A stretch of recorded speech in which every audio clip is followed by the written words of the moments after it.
mengatakan tokoh Islam sendiri di Malaysia, bukan saya. Kamu ngikutin itu video itu. Yang ngomong tuh orang Malay, tokoh yang di Malaysia sendiri, bahwa akhlak tak ada. Itu dia, bukan saya. Kalau saya kan nggak tahu apa-apa tentang itu. Ya, itu yang ngomong orang Malaysia, tokoh di Malaysia itu ya. Ya, syukronnya. Selamatkan pagi Pak Martin. Maksudnya akhlak tidak ada itu apa maksudnya? Di dalam Islam tidak ada akhlak gitu. Coba Pak Martin lebih jelaskan lagi. Udah lama nggak pernah ketemu dengan Pak Pendeta Martin Ali. Ya, salam Saudara Jufri. Luar biasa kita ketemu lagi ya. Itu yang saya hanya jelaskan tentang pernyataan dari tokoh itu Islam Malaysia, bukan saya yang mengatakan. Dia yang mengatakan bahwa akhlak tak ada, bukan saya yang mengatakan. Tokoh Islam Malaysia, dia bandingkan dengan Singapura gitu loh. Kenapa Singapura yang bukan Islam bisa lebih kaya dari Malaysia? Itu karena dia bilang karena memang akhlak tak ada, katanya kan gitu. Jadi bukan saya, Pak Jufri.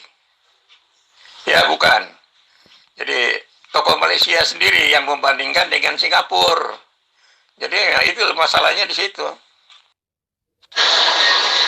Kalau menilai Islam itu Pak Pendeta Martin hanya melihat dari sisi kehidupan duniawi, itu berarti Pak Pendeta hanya debaters ece-ece. Islam itu dilihat dari kitabnya Pak. Kebenaran sebuah agama itu dilihat dari kitabnya, bukan dilihat dari perilaku umatnya. Kenapa? Jangankan kita yang manusia biasa, Adam alaihissalam yang bertemu langsung dengan Allah, yang adalah manusia pertama diciptakan oleh Allah, masih juga bisa menyeleweng dari aturan Allah. Apalagi kita manusia biasa ini yang jauh dari kehidupan Nabi, yang hanya dituntun oleh kitab suci. Apalagi mereka yang dituntun dengan hanya kitab terjemahan. Jadi pematen nggak bisa melihat itu. Skala kecil kalau kita ingin menilai dari sisi kehidupan manusia, di negara kita aja ini Pak, di negara kita ini ada beberapa provinsi. Coba Bapak lihat, provinsi yang paling boleh dibilang paling tertinggal itu provinsi mana Pak? Dan bagaimana perilaku kehidupan mereka di sana Pak? Lalu siapa yang agama apa yang mayoritas di sana Pak Martin? Lihat kelakuan mereka, lihat cara hidup mereka, lihat pola berpakaian mereka. Hidup seperti barbar itu di mana di wilayah Indonesia ini? Dan itu penganut agama apa yang mayoritas di sana? Jadi tidak usah lihat yang di luar Pak. Kita melihat agama itu dari kitab sucinya, bukan dari perilaku manusianya. Kalau Bapak melihat perilaku manusianya Pak, coba Anda lihat bagaimana seorang Nabi Musa yang membebaskan Bani Israel dari perbudakan Mesir, ingkar terhadap firman Tuhan yang ada di dalam kitabnya Musa. Sementara saat itu Musa masih ada. Masih mending orang-orang jahiliyah. Ya, orang jahiliyah mereka menyembah batu misalnya, menyembah pohon, menyembah api. Wajar, nggak ada nabi datang kepada mereka, nggak ada kitab suci datang kepada mereka. Lah, umatnya Musa pada masa Musa sering bersentuhan dengan keberadaan Allah, umatnya masih ingkar, tegar tengkuk. Jadi kita nggak bisa menilai dari situ. Perilaku manusia di dalam Al-Quran sebelum diciptakan, malaikat sudah nyatakan kepada Allah, ya Allah, kenapa hendak engkau menciptakan makhluk bernama manusia, sementara engkau tahu bahwa kelak mereka akan melakukan pertumpahan darah dan kerusakan di muka bumi. Surah Al-Baqarah itu dijelaskan di dalam Al-Quran. Tapi faktanya Allah mengatakan, inni a'lamu ma la ta'lamun. Allah mengatakan, hai malaikat, sesungguhnya aku lebih tahu daripada engkau. Sehingga Adam diciptakan Pak Martin. Jadi Pak Martin tidak bisa menilai orang itu dari sisi agamanya Pak, dari sisi perbuatan. Kalau kita mau lihat dari sisi perbuatan, dari negara mana AIDS itu berasal? Apa agama mayoritas mereka? Ayo, dari mana persundalan gay, lesbian itu berasal mayoritas? Agama apa yang mereka anut? Ayo. Dari mana narkoba itu berasal? Agama apa yang mereka anut? Ayo. Dari mana, siapa, negara-negara mana yang memproduksi alat pembunuhan Pak? Seperti rudal dan lain sebagainya. senjata api dan lain-lain sebagainya. Itu negara mana, Pak? Yang mayoritas agamanya agama apa?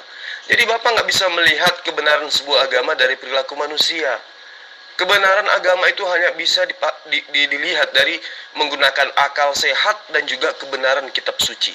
Itu Pak Martin. Ya, terpaksa saya harus ngajarin Pak Martin pagi-pagi, meskipun Pak Martin masih aktif di gereja, tapi kayaknya Bapak masih perlu ditatar deh. Ya, masih perlu ditatar Pak Martin ini dalam segi pola pikir. Karena wajar Pak Martin kan nggak menggunakan akal sehat lagi kan? Jadi Yohanes 10 itu menjelaskan tentang kehadiran Yesus sendiri. Yohanes 10 ayat 10 mengatakan, pencuri datang hanya untuk mencuri. Aku datang supaya mereka mempunyai hidup dan mempunyai dari segala kelimpahan. Itu intinya Yohanes 10 itu. Pencuri datang hanya untuk mencuri dan membinasakan. Tapi aku datang supaya mereka mempunyai hidup dan mempunyai dalam segala kelimpahan. Itu jadi coba Anda artikan dulu dengan benar. Ya. Jadi yang dimaksud dengan pencuri itu adalah iblis. Iblis itu yang mencuri dan membinasakan. Dia itu menipu manusia, itu loh. Kan dia bilang begitu, aku datang supaya mereka punya hidup. Iblis itu membinasakan, membuat orang mati. Jadi manusia sebelum Yesus itu adalah orang yang berada di bawah kuasa iblis. Itu loh, orang yang sudah jatuh di bawah kuasa iblis setelah Adam dan Hawa itu. Sehingga manusia itu sudah kehilangan kemuliaan Allah, tidak ada yang benar, seorang pun tidak. Seorang pun tidak. Jadi seluruh manusia di dunia ini semua adalah orang berdosa, mau nabi manapun, mulai dari Abraham itu semua itu orang berdosa itu. Satu-satu manusia yang suci, yang sempurna, yang tidak berdosa sama sekali adalah Yesus. Dia manusia yang sempurna dan suci. Itu yang mau dikatakan seperti itu. Makanya dia katakan, pencuri datang hanya untuk mencuri. Yaitu iblis yang menghasut manusia, sehingga manusia jadi jahat dan menyusahkan banyak orang. Tetapi aku datang supaya mereka mempunyai hidup dan mempunyai dalam segala kelimpahan. Itu saudara Jul ya. Jadi maksud ayat itu supaya kita mengerti dengan baik. Maksudnya itu apa? Yang pencuri itu ajar iblis. Karena manusia di dunia ini ada dua, saudara Jul ya, ada dua kuasa, iblis dan Tuhan. Jadi kalau bukan Tuhan yang berkuasa atas manusia, berarti dia sudah berada di bawah kuasa iblis. Kira-kira begitu tuh, ya pengertiannya. Jadi ayat itu mau menjelaskan tentang itu.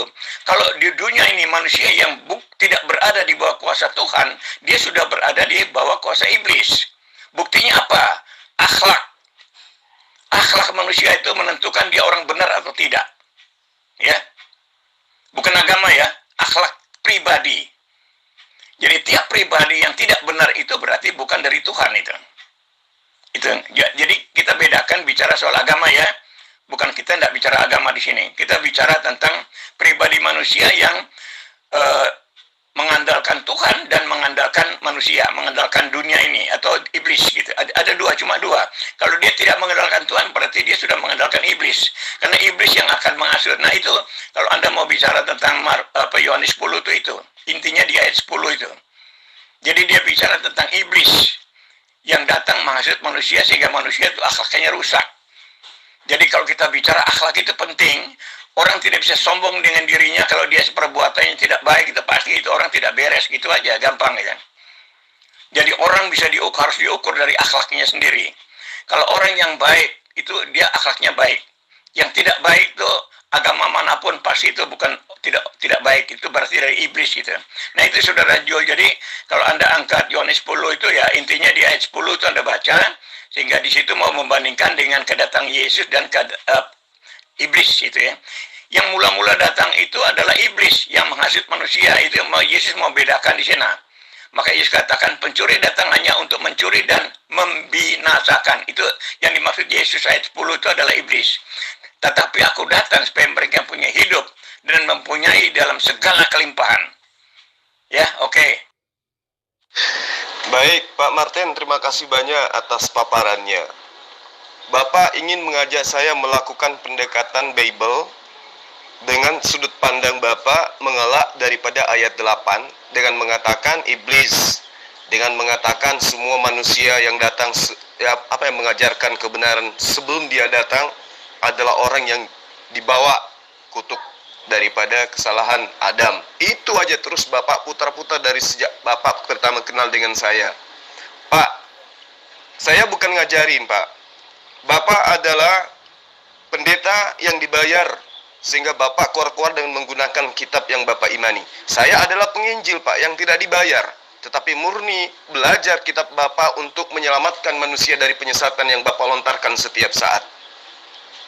Pak Martin Ali, kalau Bapak ingin mengangkat ayat 10 dari Yohanes 10 ayat 8 yang saya suguhkan kepada Bapak, tolong awali dengan ayat pertama.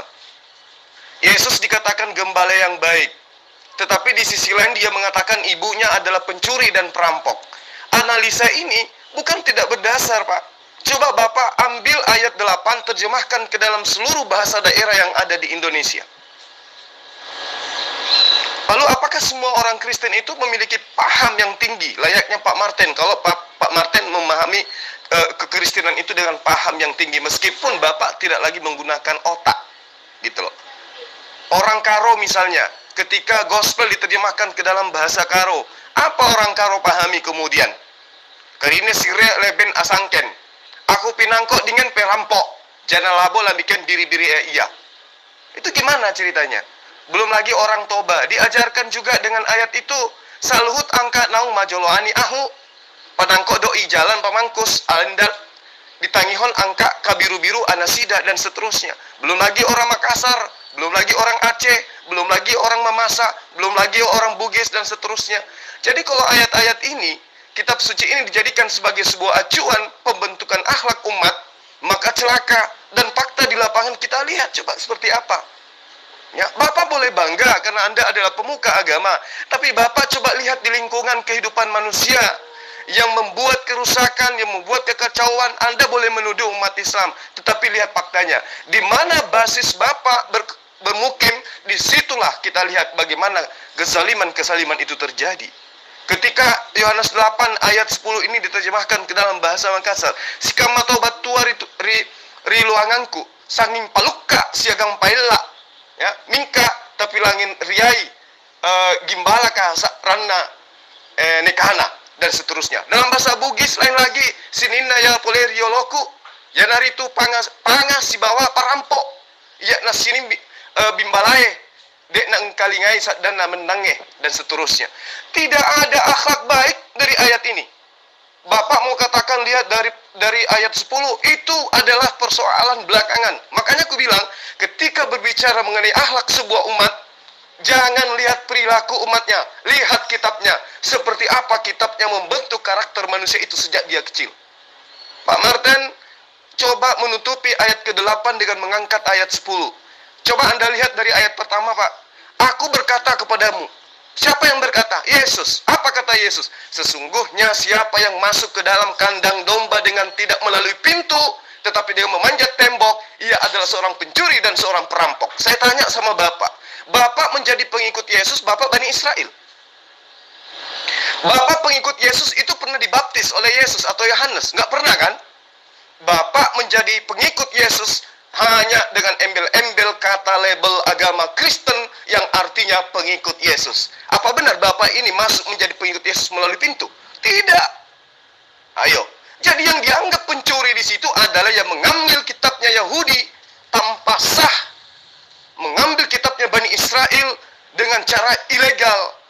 Anda mengambil kitabnya orang Yahudi, Anda menuhankan Yesus. Siapa yang perintahkan Anda menyembah Yesus? Ada ajaran Yesus seperti itu? Enggak ada. Ada ajaran Musa seperti itu? Enggak ada. Ada ajarannya Abraham, Ishak, Yakub seperti itu? Enggak ada. Berarti yang pencuri yang dimaksud itu adalah Bapak dan seluruh umat yang Bapak wawahi.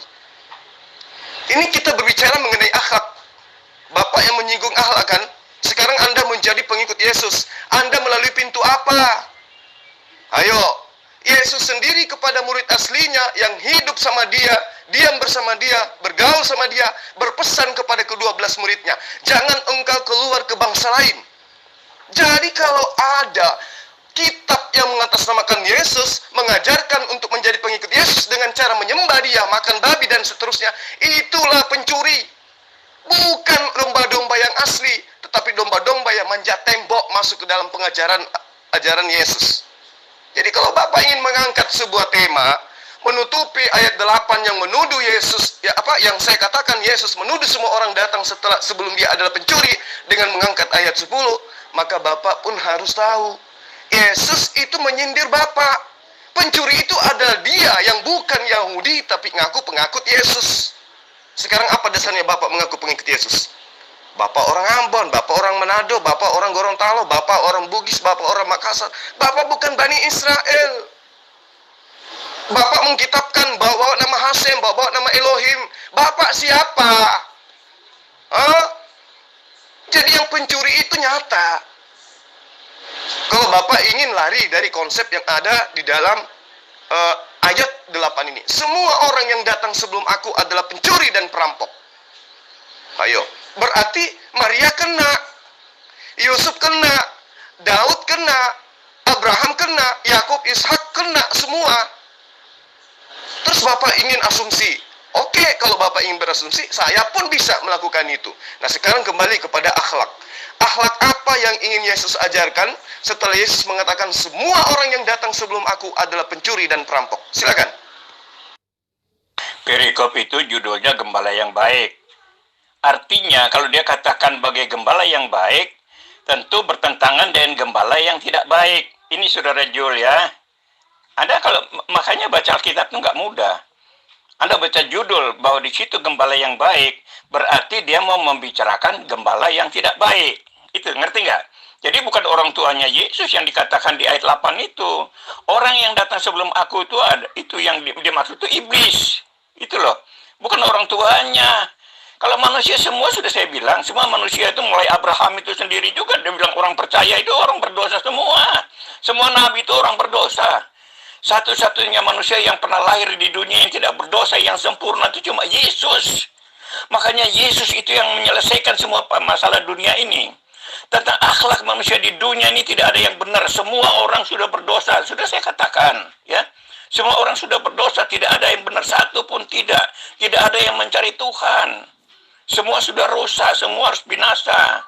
Makanya Yesus datang, dia bilang, aku datang supaya mereka mempunyai hidup. Karena yang datang sebelum aku itu adalah iblis yang menyesatkan. Dia datang hanya untuk mencuri dan membinasakan. Kan itu. Jadi bandingkannya itu, kalau Anda mau ayat satunya itu, Saudara Jul.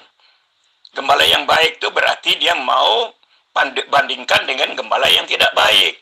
Dan gembala yang tidak baik yang dikatakan bahwa yang datang sebelum aku itu adalah pencuri, itu adalah iblis. Itu makanya Saudara Jul, coba Anda mengerti yang baik-baik dulu. Kalau Anda bilang soal akhlaknya, manusia semua akhlaknya nggak beres. Nah karena itu Yesus datang.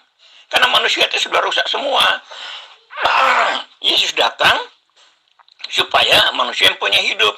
Hanya orang benar yang bisa mempunyai hidup. Kalau orang tidak benar, dalam akhlaknya tidak benar, itu tidak mempunyai hidup.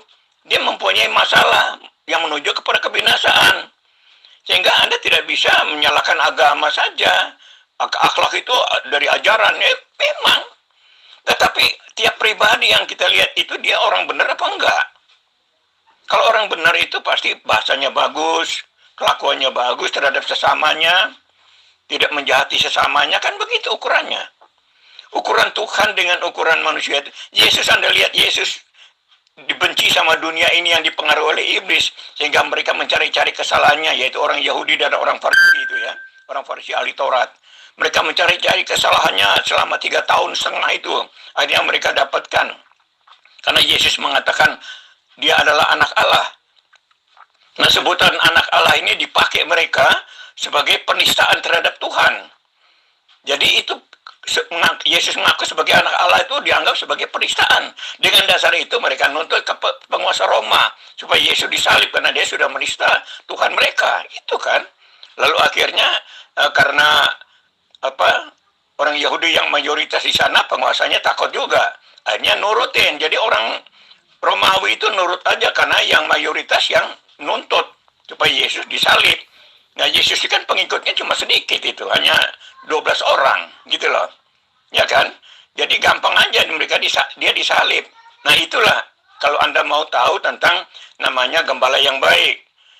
Gembala yang baik lalu disiksa, diancam, dibunuh, disalib. oleh gembala yang jahat.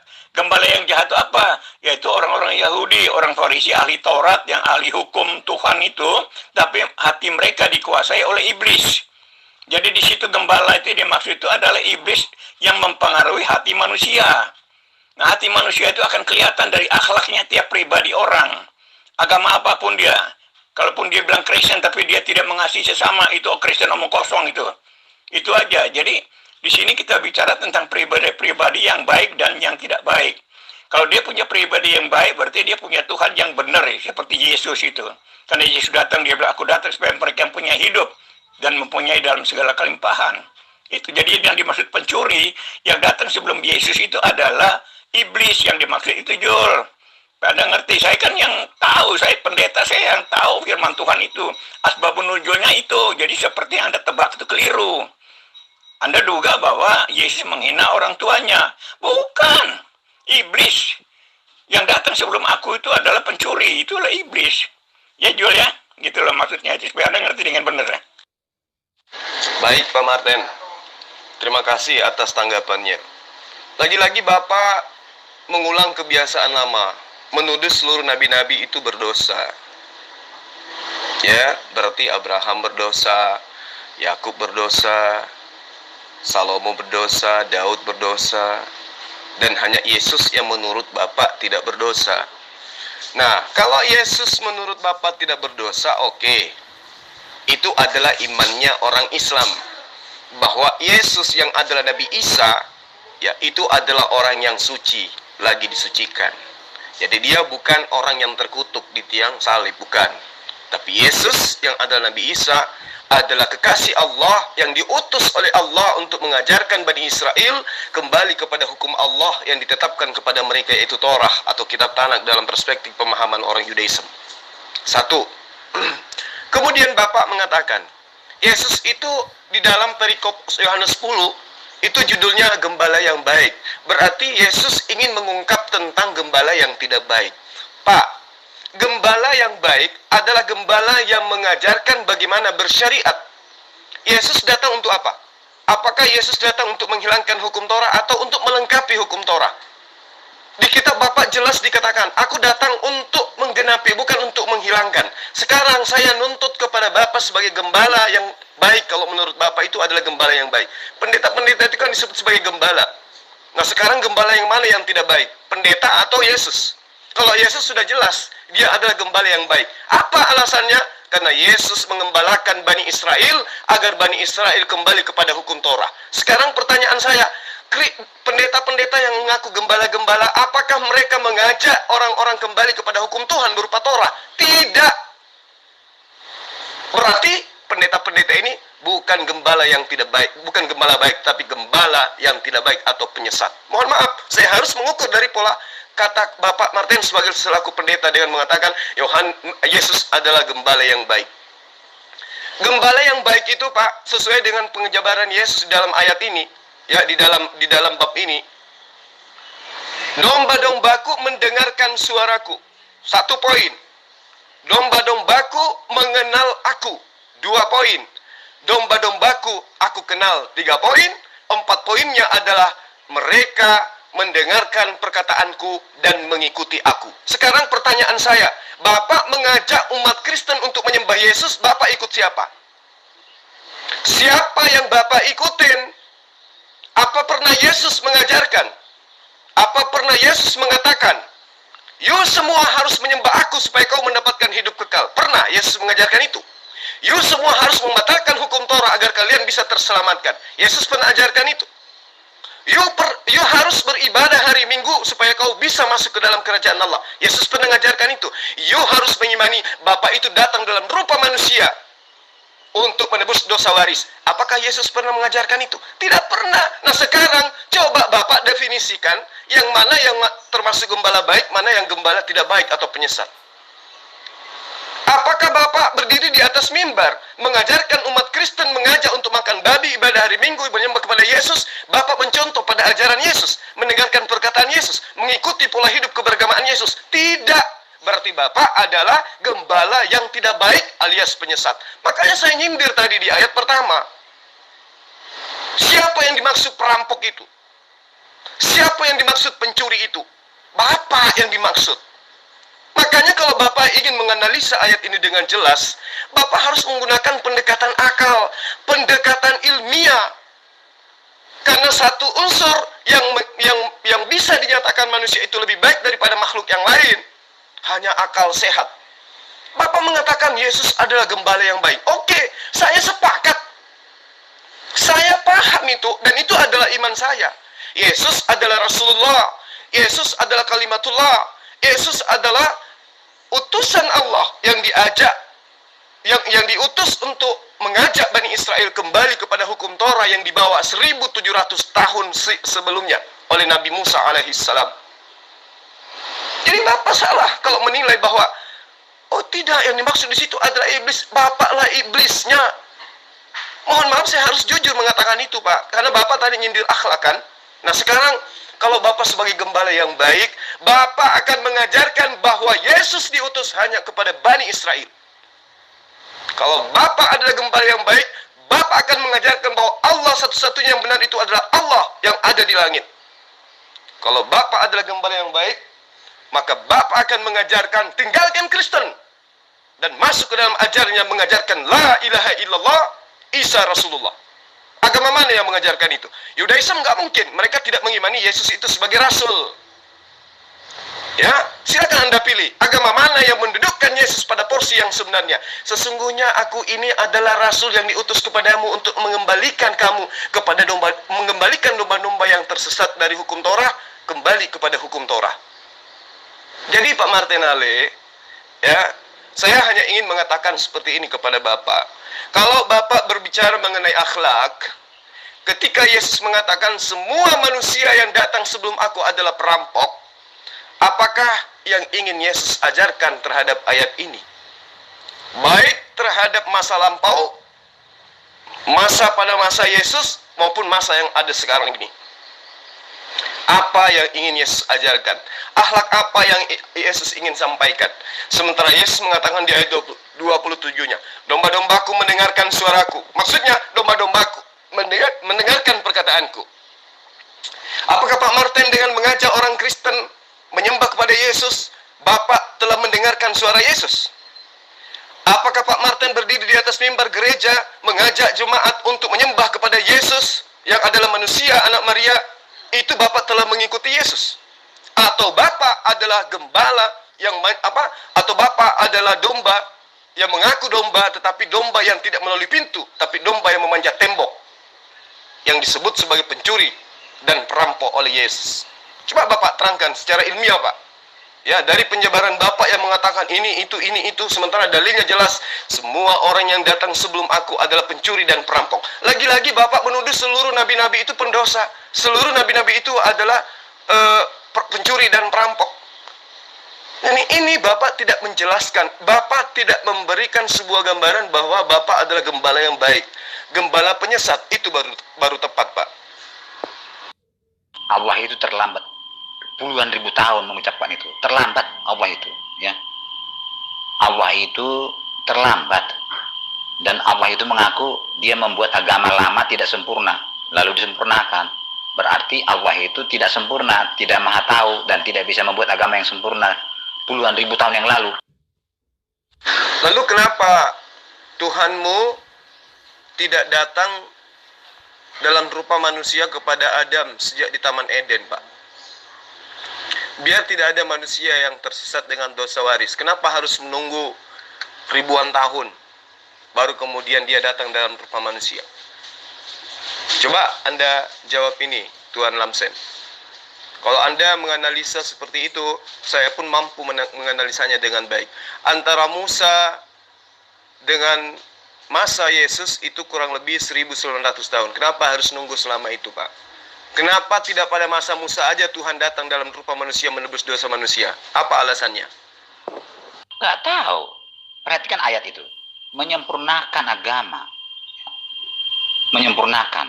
Artinya sudah pernah mendirikan agama. Nggak tahu kapan, nggak tanya Al-Quranmu lah. Ya. Masa sekarang disempurnakan agamanya, sekarang disempurnakan terlambat? Tanya Al-Quran dulu, masa tanya saya? Ya sama, Tuan Lamsen. Kenapa pada abad pertama aja Yesus itu datang dalam rupa manusia bunuh diri untuk menebus dosa manusia? Kenapa nggak pada zaman Adam aja? Supaya manusia semuanya ada di surga, ada di Eden, nggak usah keluar lagi dari sana. Atau kenapa nggak pada masa Musa aja? Kenapa harus menunggu 1900 tahun kemudian baru dia datang dalam rupa manusia? Bunuh diri untuk menebus dosa manusia, terlambat. Dan sungguh pun dia sudah datang, Pak, menebus dosa manusia dengan mati di tiang salib. Faktanya sekarang manusia masih bergelimpangan dengan dosa. Ayo, dia datang dalam wujud manusia, bukannya dia didengar, Pak. Malah miliaran manusia menuhankan sisi kemanusiaannya. Ayo, meski dia datang dalam rupa manusia menunjukkan jalan bahwa satu-satunya Allah yang benar adalah dia yang di surga, tetap aja dia yang manusia yang lahir sebagai manusia disembah juga sama miliaran manusia. Jadi dengan datangnya dia sebagai manusia bahkan justru semakin menyesatkan orang. Harusnya seperti Musa aja, layaknya seperti Abraham aja, mengajarkan umatnya bahwa Tuhan itu satu-satunya dan tidak pernah dibentuk dalam rupa apapun. Itu lebih bagus daripada dia datang membentuk diri dalam rupa manusia, sisi manusianya yang disembah oleh miliaran manusia lagi, Tuan Lamsen. Jadi apa manfaatnya dia datang setelah pada abad pertama tuh? Setelah abad pertama dan sebelumnya orang bergelimang dosa, dan setelahnya jauh lebih parah lagi karena malah sisi kemanusiaannya dituhankan. Meski sudah dinyatakan berdiri duduk di samping kanan Bapa, tetap aja juga disembah. Padahal kenapa sudah jelas-jelas Yesus mengatakan satu-satunya Allah yang benar adalah Bapa. Dan Yesus hanya duduk di samping Bapa. Kenapa masih disembah Yesus yang adalah manusia? Justru itu makin menyesatkan. Niatnya datang menebus dosa, tetapi ternyata setelah datang malam manusia lebih banyak berdosa. Gitu loh Tuan Lamsen. Jadi pertanyaan saya, jika analisa itu Anda jadikan sebagai acuan, saya pun mampu mengembalikan analisa itu. Kenapa Tuhan Bapa tidak datang pada masa Adam saja untuk menebus dosa waris Adam, untuk menebus dosa Adam supaya tidak diwariskan kepada keturunannya? Kenapa bukan masa Adam saja? Apa alasannya?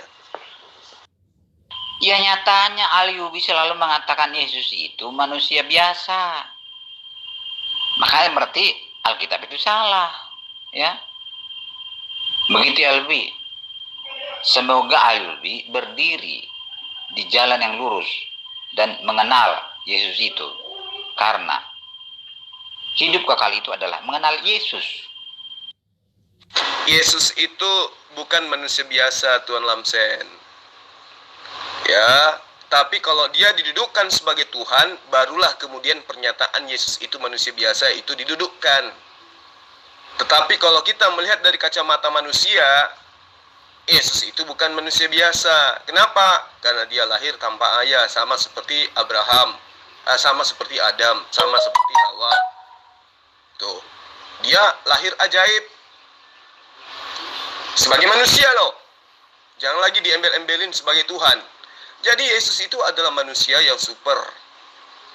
Kenapa saya katakan super? Meskipun ditolak oleh kaumnya, Yesus memperlihatkan kesabaran, keteguhan iman. Yesus memperlihatkan ketaatannya kepada Allah. Meskipun dia sudah memperlihatkan mujizat-mujizat yang luar biasa di tengah kaumnya Bani Israel, Yesus tetap aja ditolak. Dia sudah perlihatkan bagaimana Allah mampu melalui dirinya menghidupkan Lazarus, menghidupkan orang yang sudah mati, berjalan di atas air, membuat mata orang buta melihat, orang lumpuh berjalan. Tetapi semua itu tidak ada artinya di mata Bani Israel. Dianggapnya itu hanya sebuah permainan belaka, dianggapnya itu adalah sihir belaka, bahkan berujung kepada kematian.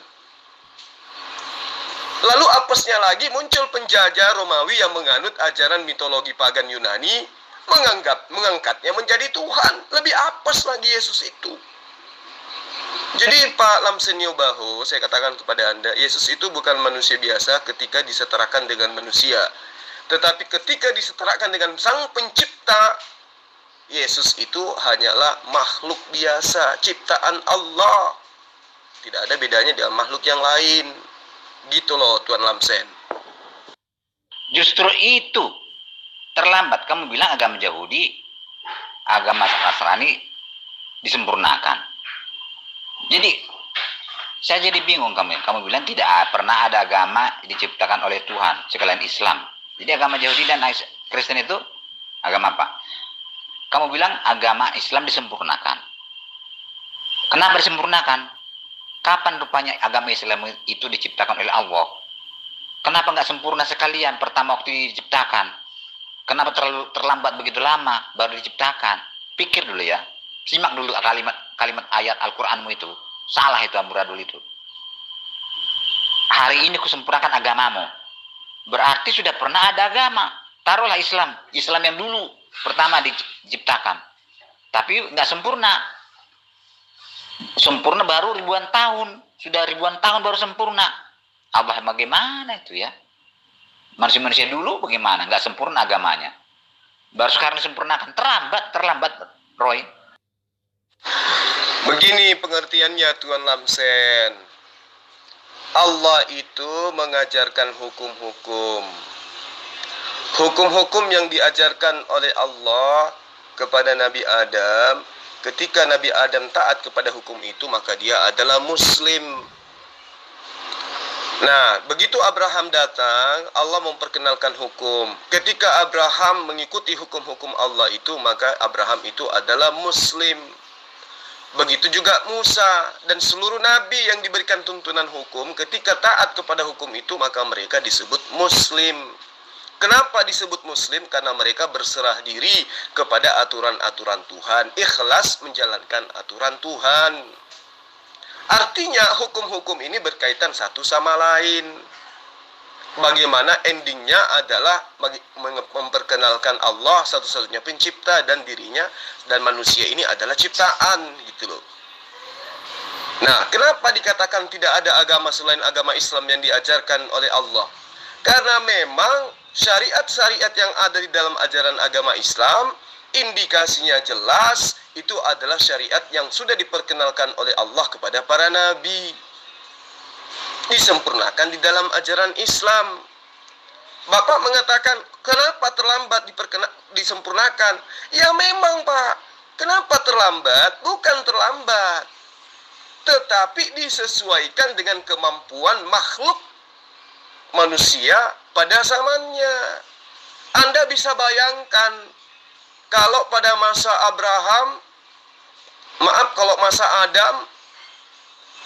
masa anak Adam, generasi kedua sudah diperintahkan haji. Ayo, bagaimana mungkin kemudian pada masa itu mereka berhaji? Mekah jauh, nggak ada kendaraan, melintasi samudra, nggak mungkin. Jadi hukum Tuhan itu diwahyukan oleh Allah berangsur-angsur sesuai dengan kemampuan manusia pada zamannya. Apa buktinya? Yesus mengajarkan di dalam Yohanes 16, Yohanes 14. Dikatakan bahwa masih banyak yang ingin aku ajarkan kepada kalian, namun kalian belum sanggup untuk menanggungnya. Berarti pada masa Yesus saja masih banyak yang hukum Allah tidak ajarkan, karena manusia belum sanggup untuk menanggungnya saat itu. Tapi ketika dia datang, yaitu Muhammad SAW, dialah yang akan mengajarkan segala sesuatunya tentang hukum-hukum, tentang keadilan, tentang penginsapan dunia akan dosa. Begitu loh Pak Tuan Lamsen. Jadi agar Tuhan itu bisa memahami dengan baik. Bagaimana mungkin pada Musa sudah diajarkan berhaji? Bagaimana mungkin pada Musa sudah diajarkan berpuasa? Sebagaimana wajibnya puasa pada masa Nabi Muhammad SAW. Nggak mungkin. Bagaimana mungkin pada masa itu sudah diajarkan mandi junub? Nggak mungkin. Ya, jadi Pak Tuan Lamsen ini harus memahami bagaimana Allah itu dengan kasihnya memberikan hukum sesuai dengan kemampuan umat manusia. Yang salah, kalau sekarang sudah berlaku hukum Islam, Bapak masih menggunakan hukum batu, saman batu. Itu. Paham ya Tuan Lamsen ya? Oh, ya jelaslah. Tuhan itu adalah sebagai guru untuk menunjukkan kepada seluruh umat manusia yang sudah mati dan akan lahir, bahwa dosa itu sangat buruk, menunjukkan bahwa dosa itu buruk. Keburukan dosa itu harus manusia tahu, ya. Jadi setiap manusia yang lahir di dunia ini melihat betapa buruknya dosa itu, akibat dosa itu, ya. Dan Tuhan akan menunjukkan betapa indahnya kasih itu. Nah, itu coba ya, itu maksud Tuhan. Seandainya langsung Tuhan memperbaiki Adam zaman dulu kala, langsung dia mengganti kematian Adam dan masuk ke surga kembali, ya saya tidak tahu betapa keburukan dosa itu. Tidak tahu. Jadi Tuhan membuat seperti itu supaya manusia mengetahui bahwa dosa itu sangat buruk sekali. Bahwa cinta itu sangat baik. Kasih itu sangat indah. Jadi dengan demikian dosa tidak akan terulang lagi setelah selesai perbaikan dunia ini. Itu maksud Tuhan, Roy. Oh, berarti dengan kata lain, Tuhan Bapa sengaja membuat Adam berdosa supaya manusia dan keturunannya itu tahu bahwa inilah dosa itu tidak baik. Begitu maksudnya, Tuhan Lamsen. Jul, saya bisa mengerti apa ya pernyataan Anda itu, saya ngerti. Karena kita berseberangan. Dan pemahaman Anda ini sama dengan pemahaman orang Yahudi. Itu persis itu. Kita tahu kok. Soal Islam dan orang Yahudi itu orang Kristen tahu betul. Kalau Anda mengatakan saya iblis, itu saya ngerti. Memang Anda tidak mungkin bisa mengerti tentang Yesus. Tidak bisa mengerti tentang ajaran Kristen. Karena tidak mungkin akal manusia tidak bisa mengerti itu. Akal manusia itu sudah sesat. Ya, akal itu sudah sesat, sudah saya bilang kok. Nggak ada orang pakai akal itu benar itu nggak ada. Hanya orang pakai iman kepada Tuhan Yesus yang bisa diarahkan untuk kebenaran. Berani mengalah sama orang seperti Yesus. Ya Bapa, ampuni mereka, karena mereka tidak tahu apa yang mereka perbuat. Itu bukannya melawan orang, bukan menghina orang, bukan memfitnah orang. Itu contoh konkret Yesus waktu disalib itu apa yang dia katakan. Itu contoh konkret yang harus diikuti. Nah itulah yang kita belajar tuh dari sana. Nah, sekarang Anda supaya tahu ya, pendapat Anda itu jelas. Anda sudah saya katakan pertama tadi bahwa Anda, pemahaman Anda orang Islam dengan Yahudi itu sama. Tentang Yesus itu sama. Bahwa tidak mengenal Yesus dengan benar. Walaupun Anda katakan Anda percaya pada Yesus sebagai Rasul. Tetapi tetap salah karena dia itu Tuhan. Ya. Nah, di sini saya mau jelaskan pada Anda dari Matius 5 ayat 17. Ya. Gitu. Dikatakan di sana bahwa aku datang bukan untuk meniadakan hukum Taurat dan kitab para nabi, tapi aku datang untuk menggenapinya. Ini yang harus Anda pegang. Jul, Anda banyak belajar dari Matius 5 ayat 17. Aku datang bukan untuk meniadakan hukum Taurat dan kitab para nabi, tapi untuk menggenapinya. Kata menggenapi ini yang tidak dimengerti oleh orang Yahudi dan orang Islam. Ya. Saya kasih tahu Anda, saya sebagai hamba Tuhan dari orang Kristen, saya mau katakan keseleunya kalian itu, termasuk orang Yahudi dan orang Islam, adalah kata menggenapi ini. Kalian tidak mengerti. Kata menggenapi kalian katakan itu meniadakan, menghilangkan. Kan gitu. Menggenapi itu bukan meniadakan, menghilangkan. Tidak. Menggenapi itu memenuhi apa yang dituntut oleh hukum Taurat. Apa yang disampaikan oleh para nabi. Yang disampaikan para nabi supaya tuh umat itu berserah kepada Tuhan. Jangan bergantung pada akal pikirannya sendiri. Itu yang disampaikan pada nabi kepada umat Israel itu. Ya. Jadi seperti itu. Jadi Yesus datang itu bukan untuk meniadakan. Karena satu iota pun tidak akan hilang dari hukum Taurat itu sampai semua digenapi. Digenapi itu artinya apa? Digenapi itu artinya memenuhi apa yang dituntut oleh hukum Taurat itu. Nah, bagaimana Yesus menggenapi? Hukum Taurat itu berbicara tentang dosa manusia. Sejak Adam itu manusia sudah berdosa karena Adam. Sehingga kemuliaan Allah, semua manusia sudah rusak. Keinginan hatinya itu jahat terhadap sesamanya. Itu nggak bisa disangkal itu. Orang mau sombong mengapapun mereka itu jahat. Terhadap Yesus saja mereka hina-hina kok. Apalagi sama manusia tuh yang dipercaya orang Kristen sebagai Tuhan aja direndah-rendahkan. Nah itu. Jadi nggak ada manusia yang benar itu. Nah, Yesus datang menggenapi, artinya memenuhi tuntutan hukum Taurat. Nah, tuntutan hukum Taurat itu bahwa kalau orang berdosa harus mati. Upah dosa adalah maut. Sehingga tuntutan hukum Taurat bahwa sebuah orang yang harus mati ke neraka. Itu supaya Anda tahu itu. Hukum Taurat itu menuntut bahwa manusia itu yang tidak benar semua itu harus ke neraka. Lalu Yohanes 3 ayat 16. Karena begitu besar kasih Allah akan dunia ini, sehingga dia mengaruniakan anaknya yang tunggal, supaya siapa yang setiap orang yang percaya kepadanya tidak binasa, melainkan beroleh hidup yang kekal. Itu adalah jawaban untuk tuntutan hukum Taurat. Karena begitu besar kasih Allah akan dunia ini, sehingga dia mengaruniakan anaknya yang tunggal. Satu-satu anaknya, jelmaannya sendiri, dikorbankan untuk memenuhi tuntutan hukum Taurat dan kitab para nabi. Ngerti ya, Jul ya? Itu menggenapi itu. Hukum Taurat menuntut bahwa orang berdosa itu harus mati. Karena tidak ada, saya sudah bilang, nabi manapun, termasuk Abraham, semua nabi manapun, orang Musa, semua itu orang berdosa. Apalagi yang bukan nabi, ya kan? Itu semua orang berdosa. Makanya itu yang harus masuk neraka semua itu. Tapi Yesus datang, aku datang supaya untuk menyelamatkan mereka, karena Tuhan mengasihi. Ya. Karena begitu besar kasih Allah akan dunia ini, dia mengaruniakan anaknya. Seperti Abraham mengaruniakan anaknya, lalu digantikan oleh domba, sehingga anaknya selamat. Ya, itu kalau ambil contohnya di Abraham itu. Jadi Abraham sudah memberi contoh bahwa akan ada korban domba, sehingga anaknya selamat. Anaknya siapa? Anaknya adalah keturunan orang-orang yang percaya. Ya, yang percaya Yesus Tuhan itu diselamatkan oleh pengorbanan Yesus. Itulah tuntutan hukum Taurat, bahwa upah dosa dalam maut itu. Nah, setelah orang diselamatkan, ya Jul ya, setelah orang diselamatkan, yaitu orang Kristen, itu dikaruniakan Roh Kudus. Dikaruniakan iman, percaya pada Tuhan, supaya akalnya dituntun oleh iman, dan oleh Roh Kudus yang menuntun orang ke dalam seluruh kebenaran.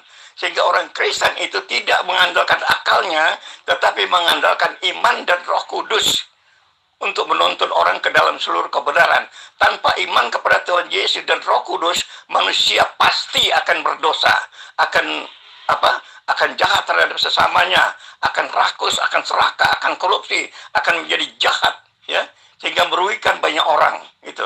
Sehingga hanya oleh iman kepada Tuhan Yesus, orang bisa berbuat yang baik, bisa ngalah seperti Tuhan Yesus, dan orang yang dikaruniakan Roh Kudus yang akan dituntun di dalam seluruh kebenaran. Itulah Allah Tritunggal, dengan Yesus sebagai firman yang menjadi manusia, dan Roh Kudus yang menuntun orang Kristen, sehingga orang Kristen akan dapat menjalani kehidupan dengan benar, ya, oleh tuntunan Roh Kudus dan iman. Itu Jul. Itu terus Bapak yang ungkap, umat Islam, orang Yahudi nggak ngerti Kristen karena akal manusia nggak bisa ngerti sampai di sana. Itu terus yang Bapak putar-putar dari sejak dulu. Pak, untuk memahami Kristen, baca kitabnya. Jangan lihat umatnya, baca kitabnya. Makanya saya katakan kepada Bapak dari awal, jika ingin menilai sebuah agama, jangan lihat umatnya, baca kitabnya. Jadi saya memahami Kristen karena saya baca kitabnya, bukan melihat Pak Martin.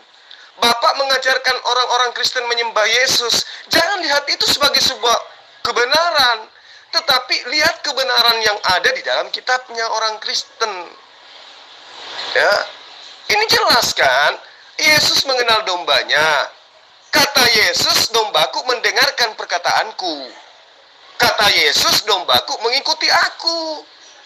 Nah, apa yang Yesus teorikan, apa yang Yesus praktekkan, dombanya ikuti itu. Apa yang Yesus katakan, itu dombanya dengarkan. Nah, sekarang Pak Martinales selaku penginjil, selaku gembala, mengajak jemaat menyembah kepada anak Maria. Itu Bapak mendengarkan perkataan siapa? Kalau Anda mengatakan, aku mendengarkan perkataan Yesus, di mana Yesus mengajarkan agar Bapak menjadikan Kristen-Kristen ini sebagai hambanya Yesus? Di mana? Siapa yang ngajarin Bapak itu? Sementara Yesus mengatakan dengan tegas, aku diutus hanya kepada domba-domba yang hilang dari Bani Israel. Bapak bukan Bani Israel. Jadi Yesus tidak diutus untuk Bapak. Kalau Bapak ingin menggunakan Matius 28 atau Markus 16, ingat Pak, di situ Yesus mengajarkan supaya mengajak suku-suku bangsa-bangsa muridnya untuk menjadi apa? Menjadi muridnya, bukan menjadi hambanya. Sekarang Bapak petantang-petenteng di atas mimbar ngajak orang-orang untuk menjadi hambanya Yesus. Bapak mendengarkan perkataan siapa itu? Sampai Bapak ngajarin itu. Ayo. Bapak mengajak orang-orang Kristen ini meninggalkan semua hukum yang diajarkan oleh Yesus pada masa lampau, menuju kepada pengajaran mitologi Yunani. Bapak mengajarkan mereka untuk melakukan hal-hal yang tidak diajarkan oleh Yesus. Itu Bapak mendengarkan perkataan siapa? Ikut pada ajaran siapa? Ikut pada teori dan praktek siapa?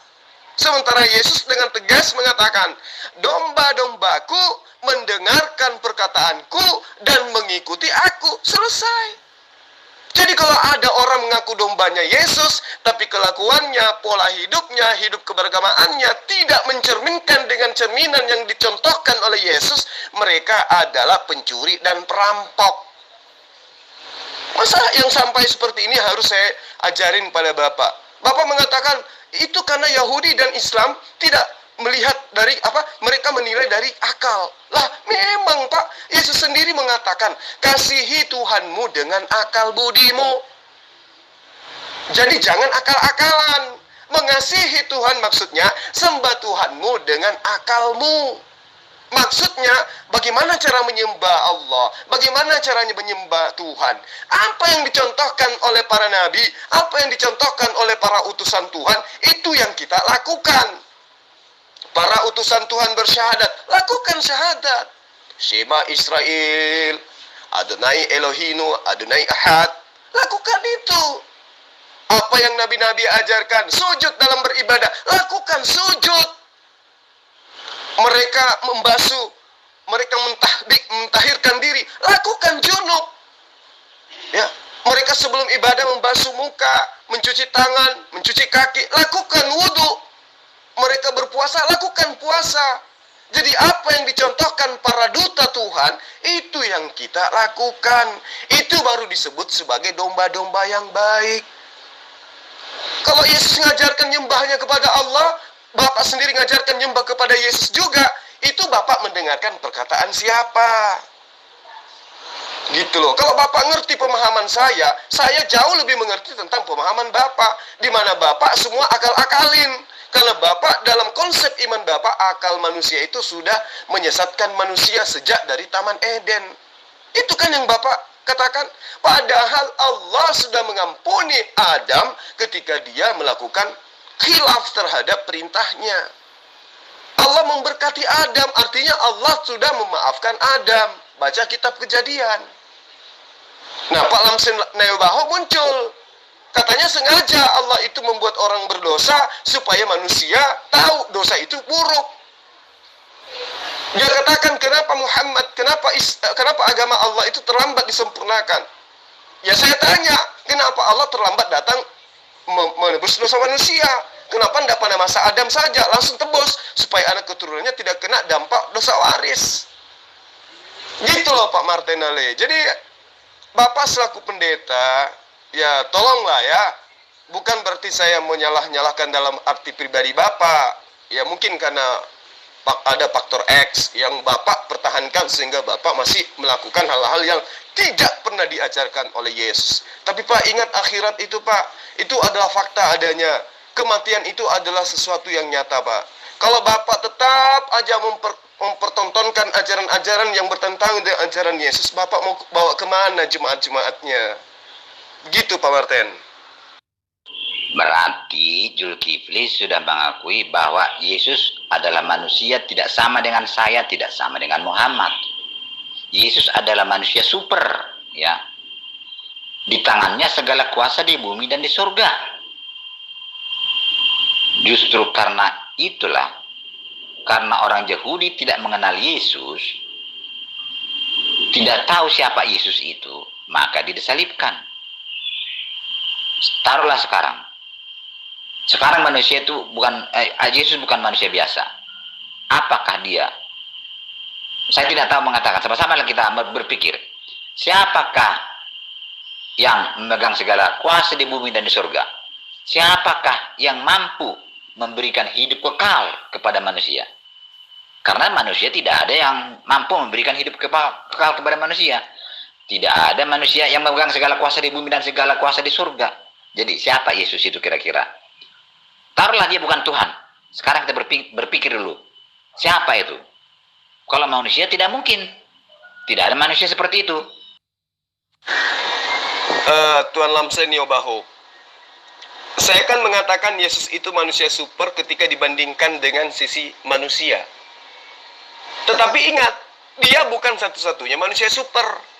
Musa juga manusia super, Abraham juga manusia super, Muhammad Sallallahu Alaihi Wasallam manusia super duper.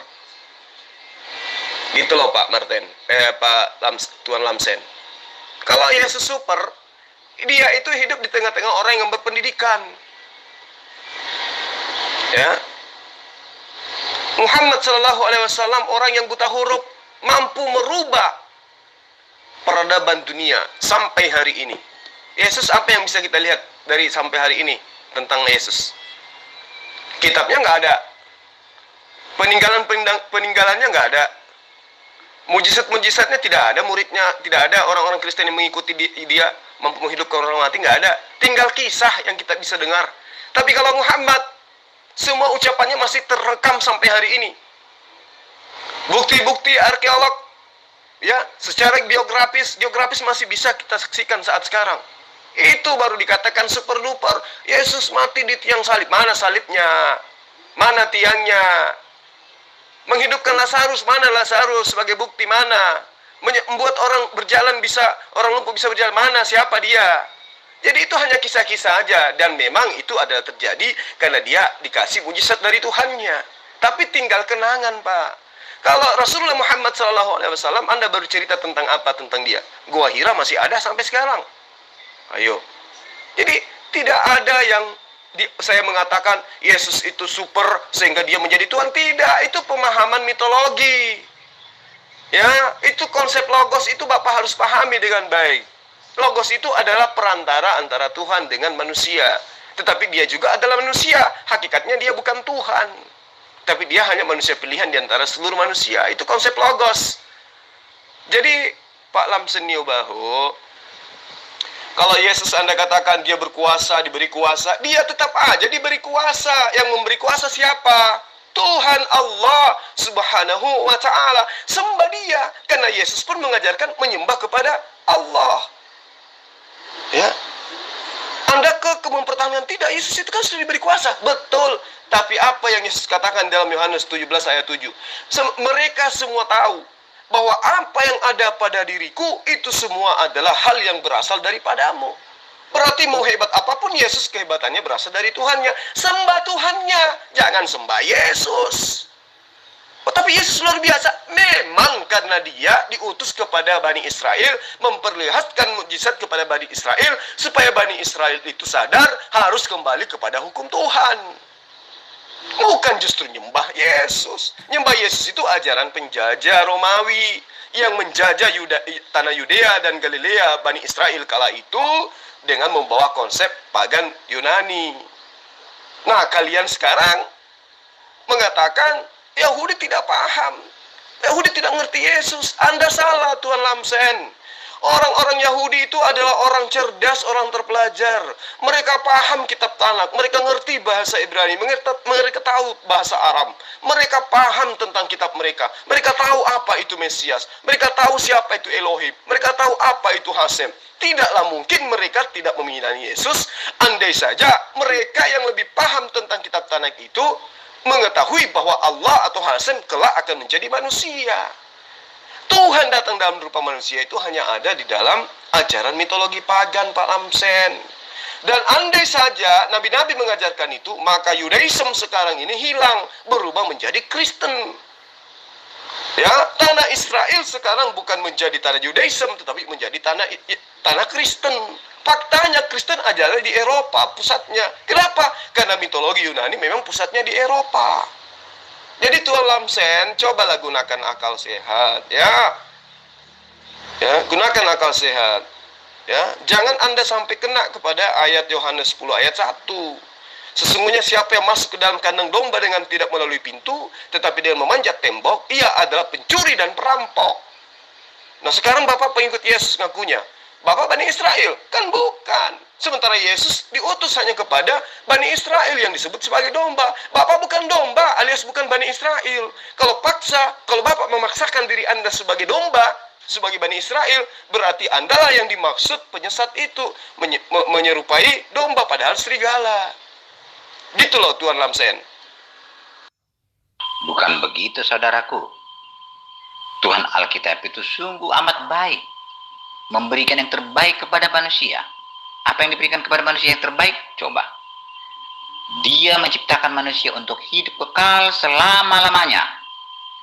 Diciptakan di bumi yang sempurna itu. Bumi yang nyaman ditempati oleh manusia, yang ada tamannya. Nah, di taman itulah juga ditempatkan oleh Tuhan Alkitab itu manusia itu. Di situ banyak buah-buah. Di sanalah diberikan kuasa kepada Adam dan Hawa. Menguasai apa? Menguasai binatang dan tumbuh-tumbuhan. Itulah hebatnya Tuhan. Kuasalah yang sangat diidam-idamkan oleh seluruh umat manusia. Dan Tuhan memberikan itu kepada manusia. Coba, tidak ternilai harganya, nilainya, tidak bisa terhitung nilainya, berapa besar nilainya kuasa itu. Tahu nggak Zulkifli? Orang perang-perangan, perang dunia, terus bunuh-bunuhan untuk merebut kuasa Zulkifli. Kuasa idaman-idaman manusia itulah Tuhan berikan kepada Adam dan Hawa, menguasai binatang dan tumbuh-tumbuhan. Ada lagi yang Tuhan berikan kepada Adam dan Hawa, bebas menentukan pilihannya.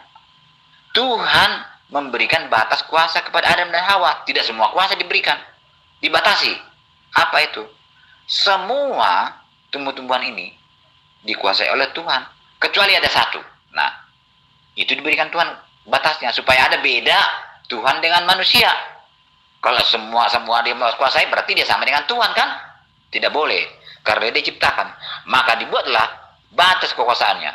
Yang satu ini, jangan kau makan Adam ya, jangan makan.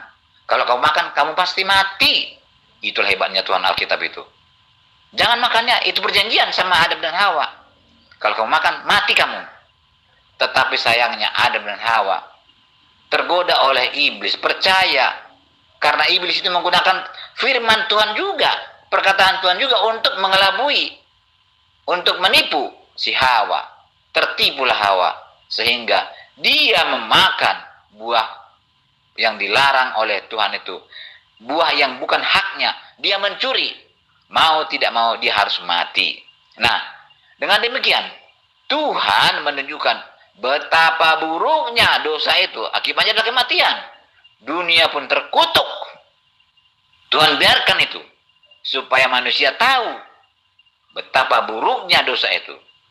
Dan Tuhan pun menolong manusia, melepaskan manusia dari dosa, kematian kekal akibat dosa itu. Itulah cerita Alkitab Zulkifli ya. Luar biasa. Iya, tanpa Tuhan Lamsen jelaskan tentang Tuhan itu, saya pun tahu Tuhan itu maha kasih, Tuhan itu maha penyayang. Nah sekarang kenapa kalau Tuhan Lamsenio bahwa Tuhannya itu maha kasih, maha penyayang dalam perspektif pemahaman Kristen, kenapa tidak nembus dosa sejak Adam melakukan dosa aja? Kenapa harus nunggu sampai Maria jadi korban? Kenapa saya katakan Maria korban? Ya kasihan dia kan, gara-gara dia hamil dituduh berzina. Gara-gara dia hamil, dia harus kehilangan keperawanan pada saat melahirkan. Pada saat melahirkan, setelah melahirkan, membesarkan anaknya. Setelah jadi anaknya jadi besar, ternyata anaknya itu adalah Tuhan. Habis itu dia harus menyembah lagi kepada anak yang dilahirkannya.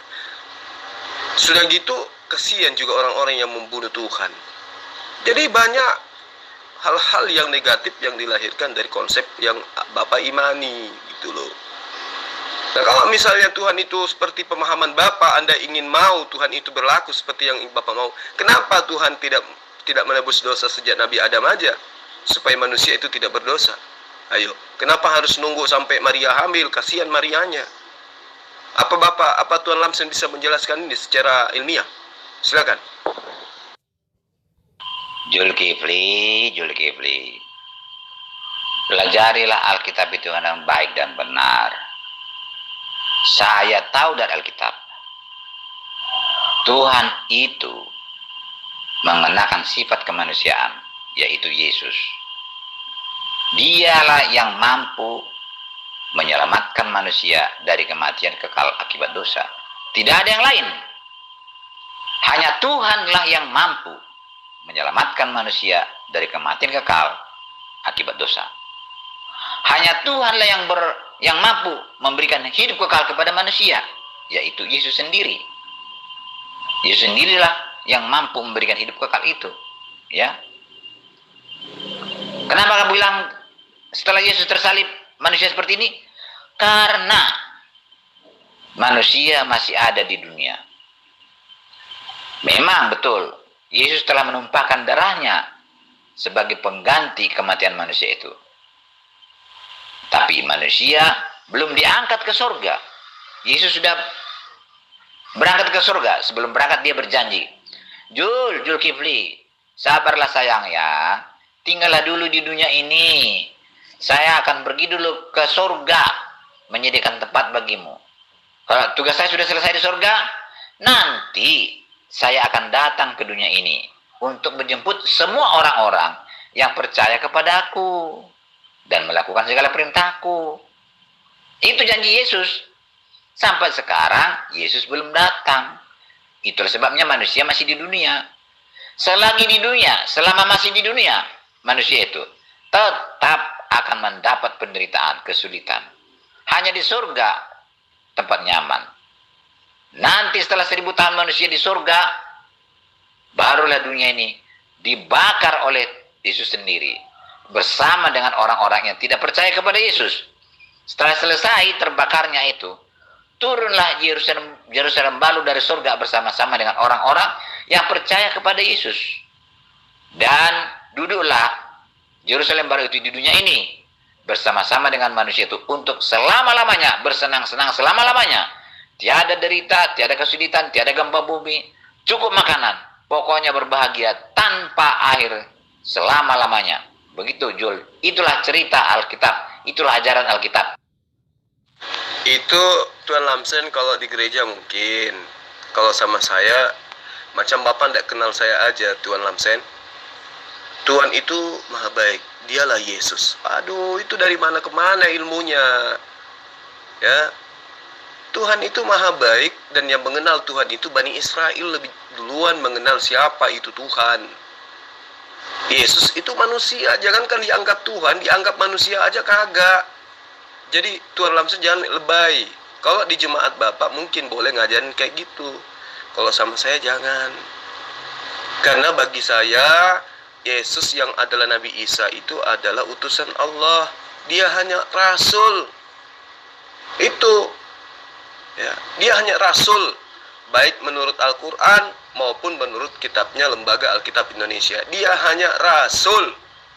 Jadi Tuan Lamsen nggak usah bumbu-bumbui Tuhan itu baik sehingga dia mengambil sifat manusia. Allah, itu bukan Tuhan itu. Itu manusia yang dituhankan. Kalau Tuhan itu nggak mungkin berubah menjadi ciptaan. Itu yang perlu Tuan Lamsen pahami. Tuhan tidak mungkin berubah diri menjadi ciptaan. Yang namanya Tuhan ya Tuhan. Nggak mungkin berubah menjadi manusia. Ya, mau sampai kapanpun ilmu apapun yang Anda gunakan tidak akan pernah bisa. Anda mengatakan Hasyim menjadi manusia, Anda ditampar sama Yahudi. Anda mengatakan Yesus adalah Tuhan, Anda diinjak sama Yesus. Ya, jadi tidak ada jalan kecuali menyadari bahwa Kristen itu adalah ajaran mitologi Yunani yang diajarkan oleh penjajah Romawi kala itu dan berkembang pesat sampai sekarang. Kenapa? Karena diajarkan melalui, ya tahu aja 350 tahun di negara ini tuh ngapain coba. Jadi Tuan Lamsen harus pahami siapa Yesus dalam konsep yang sesungguhnya, siapa Tuhan dalam konsep yang sebenarnya. Ya, jangan menggunakan mitologi Yunani kalau sama saya diskusinya. Karena Bapak akan dipatahkan dengan kitab-kitab Bapak itu sendiri. Yesus mengatakan satu-satunya Allah yang benar adalah dia yang di surga. Kalau satu ya satu. Pada saat Yesus mengatakan itu, dia sebagai apa? Manusia. Lantas kenapa Anda masih menuhankan dia? Nyata-nyata dia sendiri yang mengatakan, satu-satunya Allah yang benar adalah yang di surga. Oh, berarti Yesus yang di bumi bukan Allah kan? Kalau dia juga Allah, harusnya dia mengatakan, dua-duanya Allah yang benar adalah dia yang di surga dan aku yang di bumi. Tapi kan tidak. Coba akalnya digunakan dengan baik, Tuan Lamsen. Ya, kalau Anda mengatakan Tuhan itu baik sampai dia, kalau Tuhan itu baik kemudian bisa dinilai dengan kacamata seperti pemahaman Tuan Lamsen, harusnya Yesus itu di 2020 ini hadir. Ya, sekali-sekali dia hadir, kan dia bisa menjadi makhluk, dia bisa menjadi ciptaan. Jangan lagi melalui rahim, langsung aja turun. Ya, langsung aja turun dalam rupa manusia.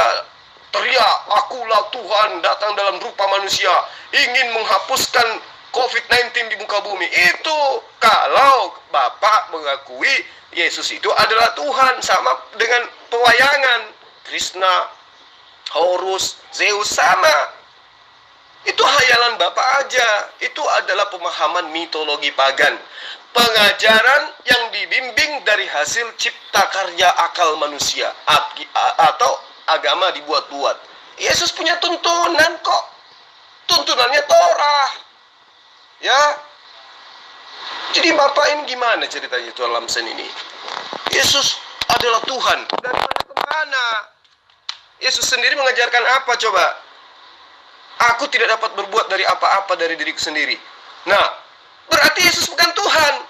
Bapak mengatakan, itu kan sisi kemanusiaan. Makanya jangan sembah sisi kemanusiaannya. Sembah aja Allah yang diperkenankan oleh Yesus. Sembahlah Allah satu-satunya Tuhan dan hanya kepada dia saja kamu berbakti. Itu kata Yesus. Dengarkan itu. Tapi kan dia juga Tuhan. Kata siapa? Kan Yesus sendiri sudah mengatakan, sembahlah dia yang ada di langit, yang ada di surga. Aku tidak dapat berbuat apa-apa dari diriku sendiri. Berarti kalaupun Yesus itu dipaksakan Tuhan, kita tidak salah dengan tidak menyembah dia. Karena dia tidak mengajarkan dirinya adalah Tuhan. Kita sudah benar dengan menyembah yang ada di langit sana, yang ada di surga sana, yaitu Allah yang Maha Suci lagi Maha Kudus. Tapi kita tidak pernah melihatnya. Memang, karena kita tidak akan mampu melihatnya. Ya, karena kita ini makhluk yang punya keterbatasan. Jangan melihat Allah. Bapak bisa melihat matahari. Sanggup lihat matahari dari pagi sampai terbenamnya matahari tanpa berkedip? Bisa? Nggak bisa. Apalagi Allah, sang pencipta matahari. Jadi Tuan Lamsen coba pola pikirnya itu dirubah. Ya, tinggalkan sedikit-sedikit ajaran mitologi pagan itu. Itu kau tahu dari mana, Zulkifli? Itu kan karangan orang Arab. Karangan orang Arab itu. Adam tidak pernah mengucapkan kata-kata Muslim. Abraham pun tidak pernah mengatakan kata-kata Muslim. Karena dia bukan orang Arab. Tidak tahu bahasa Arab dia tuh. Tidak ada tahu agama Islam, Muslim. Ini tidak tahu itu. Nggak tahu entah dari mana kamu dapat itu. Jangan terlalu jauh kalau itu pemahaman Tuhan. Apa Yesus pernah menyebut kata-kata Kristen? Pernah. Yesus pernah menyebut kata Paulus? Pernah. Yesus pernah menyebut kata gereja? Pernah. Yesus pernah mengatakan Lukas, menyebut nama-nama mereka? Pernah. Nggak pernah kan? Jadi Tuhan ini percuma dong ya, belajar selama ini ternyata tetap aja otaknya keropos. Muslim itu adalah orang yang berserah diri terhadap aturan Tuhan. Itu yang namanya Muslim. Kafir itu adalah orang yang ingkar terhadap perintah Tuhan. Yesus ajarkan sembah Allah satu-satunya Tuhan. Kristen tolak, itu namanya kafir. Ya, jadi Tuhan ini semakin hari semakin keropos otaknya. Ilmunya semakin mengurang. Apa karena faktor umur kali ya? Tapi satu-satunya manusia yang mati pernah 3 hari 3 malam lalu tinggal di surga hanya Yesus, satu-satunya manusia yang memegang segala kuasa di bumi dan di surga hanya Yesus. Ya, berarti siapa itu? Satu-satunya manusia yang mampu memberikan hidup kekal hanya Yesus. Satu-satunya manusia berkata, akulah jalan dan kebenaran dan hidup. Dan siapa yang percaya kepadaku akan kuberikan hidup kekal. Hanya Yesus yang berkata seperti itu. Berarti di atas supernya Musa ya. Di atas super-supernya super-super. Jadi siapa itu Yesus itu? Siapakah yang menyamai Yesus? bisa memberi hidup kekal, memegang segala kuasa di bumi dan di sorga. Siapa yang menyamai Yesus? Adakah manusia seperti itu? Kalau tidak ada, berarti dia bukan manusia. Satu-satunya manusia. Bapak sendiri sudah menyebutnya manusia. Berarti bukan Tuhan. Mau Yesus itu satu-satunya manusia yang paling hebat di muka bumi, tidak ada pengaruhnya untuk disembah. Dia tetap aja manusia. Ya. Selama Yesus disebut manusia, tetap aja manusia. Mau dia hidup dalam tanah 1000 tahun, tetap aja posisinya sebagai manusia. Kalau Bapak Tuan Lamsen ini mengakui Yesus sebagai Tuhan karena pernah hidup pernah mati selama 3 hari, wah, nggak bisa gitu. Bapak coba baca Lukas ketika Yesus itu disalib, Pak. Ya, terjadi gempa bumi. Ya, lalu apa yang terjadi pada saat gempa bumi itu? Menurut dongengnya Lukas, kubur-kubur terbuka, iya kan? Orang-orang kudus bangkit dari kubur. Itu sudah berapa tahun mati itu, Pak, bangkit lagi. Coba, orang-orang kudus bangkit dari kubur dan berjalan masuk ke dalam perkotaan. Ayo, ke dalam perkampungan orang Yahudi. Itu berapa puluh tahun mereka sudah mati. Yesus baru juga 2 hari, 1 malam sudah Bapak anggap hebat. Gimana ceritanya? Coba baca kitab Lukas Anda itu. Ketika Yesus disalib, terjadilah gempa bumi dan kuburan-kuburan terbuka. Bangkitlah terbuka dan keluarlah orang-orang kudus berjalan masuk ke dalam orang-orang Samaria. Itu apa ceritanya kayak gitu? Kalau Yesus cuma sekian jam kemudian dituhankan, orang-orang kudus yang bangkit pada saat itu jauh lebih hebat daripada Yesus. Lebih pantas Anda tuhankan. Ya, bagaimana dengan Elia, Elisa dan seterusnya? Itu adalah orang-orang yang hebat, tapi kenapa nggak dituhankan? Jadi Tuan Lamsen, beragama itu harus menggunakan pendekatan akal, Pak. Ya, jangan asal imani saja. Sekarang itu orang nggak mudah lagi dibodoh-bodohi. Kecuali orang yang cinta dunia, takut akan kematian, akan tetap memegang teguh imannya yang Anda seperti iman Anda itu. Tapi orang yang sadar bahwa kelak kehidupan berikutnya hanya 2 tempat, surga neraka, mereka akan menggunakan akal untuk mencari kebenaran. Itu. Dan kebenaran itu hanya ada satu, Pak. Apa itu? Tuhan itu satu, tidak pernah bersekutu, tidak pernah menjelma. Itu yang perlu Tuan Lamsen pahami dengan baik. Tuhan Alkitab itu adalah guru maha besar ke. Jadi Tuhan Alkitab itu mengajar manusia-manusia yang sudah mati dan yang akan lahir. Semua diajarnya. Dengan cara apa? Membiarkan akibat dosa itu, membiarkan dunia ini rusak, merajalela, membiarkan manusia di dunia yang penuh kerusakan ini menderita, susah, menjerit-jerit, sakit lalu mati. Supaya apa? Menunjukkan betapa buruknya dosa itu, menunjukkan akibat dosa itu. Akibat dosa adalah kematian. Itulah sebabnya Tuhan menunjukkan itu, membiarkan sampai nanti batas yang dia tentukan. Kita tidak tahu sampai kapan Tuhan menyelesaikan pekerjaan seperti ini. Tapi Yesus sudah pernah datang ke dunia ini untuk memberi hak kepada manusia. Hak hidup selama-lamanya. Hak untuk masuk ke surga. Cuma dia sudah berjanji. Ini yang kita tunggu-tunggu sekarang. Dia akan datang segera. Menjemput orang-orang yang percaya kepadanya. Dan membawanya ke surga. Selama 1000 tahun di surga, maka akan turun ke bumi ini, dan sebelum turun ke bumi ini manusia-manusia itu, Tuhan membakar bumi ini bersama-sama dengan orang-orang jahat. Maka setelah selesai bahan bakarnya, matilah api neraka. Inilah dunia baru yang kondisinya baik, nyaman untuk ditempati. Jadi pulih seperti dunia yang baru diciptakan dahulu kala. Jadi dunia yang sudah selesai diperbaiki itu menjadi dunia yang nyaman dipakai, tempat manusia hidup kekal selama-lamanya, tiada akhir. Begitu cerita Alkitab, Yul. Tuan Lamsen, Bapak ini selalu berpikir negatifnya aja dari sisi perbuatan Adam. Adam itu hanya makan buah ilmu pengetahuan, Pak. Begitu Adam makan buah pengetahuan, manusia tahu baik dan buruk. Itu sisi positifnya jauh lebih banyak daripada sisi negatifnya. Tapi Bapak agung-agungkan dosa-dosanya aja terus. Bapak sekarang bisa menggunakan HP, kambing tidak. Sapi nggak bisa main HP, Bapak bisa. Sementara andai saja Adam tidak makan buah ilmu pengetahuan, Bapak sama dengan kambing, nggak ada bedanya. Telanjang juga nya, nggak pernah berpikir, nggak bisa tahu baik dan buruk. Dan pola hidup Bapak persis sama dengan binatang. Jadi itu bukan dosa, itu hanya kekhilafan. Dan itu adalah aturan Tuhan yang sudah Tuhan gariskan tentang manusia. Ya. Akibat dia makan buah ilmu pengetahuan, manusia bisa beradab, manusia bisa berbudaya, manusia bisa berkembang dengan menggunakan metode modern.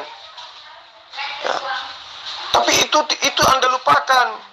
Yang Anda agung-agungkan adalah dosa waris. Itu bukan dosa waris, Pak. Itu bohong waris. Pembohongan publik itu. Itu bukan dosa, itu kebaikan. Harusnya Anda berterima kasih kepada Adam.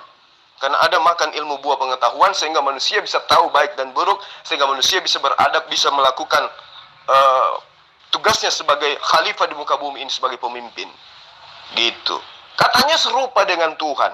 Marilah kita ciptakan manusia serupa dengan kita. Kalau serupa dengan kita, manusia itu harus maha tahu. Manusia itu harus tahu baik dan mana yang buruk. Tapi kalau katanya serupa dengan Tuhan tapi dia tahu baik dan buruk, itu bukan serupa dengan Tuhan, Pak. Itu serupa dengan kambing. Ya, jadi ada analisa yang kacau yang Bapak tidak pahami di situ. Yang dibesar-besarkan hanya mitologi pagan. Tuhan datang menebus dosa manusia. Itu ajaran pagan Romawi, pagan Yunani, pagan Mesir kuno, pagan India itu. Ya, itu ajaran-ajaran pagan Yunani jauh sebelum Yesus datang. Itu yang Bapak ingin besar-besarkan. Tuhan datang dalam rupa manusia untuk menebus dosa. Itu bukan ajaran Yesus. Ya. Dosa waris itu bukan ajaran Yesus. Kalau dosa waris itu adalah ajaran Yesus, Yesus tidak mungkin mengajarkan bertobat. Yesus tidak mungkin mengajarkan berdoa. Untuk apa? Tuhan sudah menebus dosa kita kok. Tapi apa? Yesus datang untuk apa? Mengembalikan Bani Israel kembali kepada hukum-hukum Tuhan. Ya. Kalau betul Yesus itu datang menebus dosa, nggak perlu lagi ada aturan. Seperti ajaran agama Kristen. Dengan matinya Yesus, aturan semua dihapus. Bahkan penghambaan kepada Tuhan tidak ada lagi. Baca di dalam Galatia 5 ayat 1. Ya. Atau Galatia 3 ayat 13. Dengan matinya Yesus, Kristen dibebaskan dari hukum Torah dan tidak lagi dipenghambakan dengan penghambaan kepada Tuhan. Itulah Tuhan Lamsen. Jadi Anda mencoba untuk mencampur adukkan ajaran pagan, mitologi Yunani dengan konsep yang diajarkan oleh para nabi. Salah Tuhan Lamsen. Kalau Anda mengatakan Alkitab mengajarkan, tunggu dulu, yang Anda anggap Alkitab itu yang mana? Kalau kitab Anda itu adalah Alkitab, maka orang-orang Yudaism akan menjadikan kitab Anda itu sebagai kitabnya. Tetapi kan kitab Anda cuma terjemahan. Ya, cuma terjemahan dari kitabnya orang Yahudi masuk ke dalam Septuaginta, kemudian diterjemahkan dalam bahasa-bahasa negara lain. Bapak sebut Alkitab, bukan. Kitab Bapak hanya terjemahan yang diambil secara ilegal dari kitabnya orang. Gitu loh Tuan Lamsen. Kitab Bapak Anda katakan sebagai Alkitab, tunggu dulu. Ya, tunggu dulu. Makanya kita dikasih akal Pak untuk berpikir, bukan akal-akalan. Gitu Tuan Lamsen. Iya, kalau Al-Quran beritanya seperti itu. Zulkifli percaya pada Al-Quran. Padahal Al-Quran itu beritanya bohong. Saya percaya kepada perkataan Yesus. Dia buka kitabnya orang Yahudi itu. Dia buka. Lalu dia buka kitab Yahudi.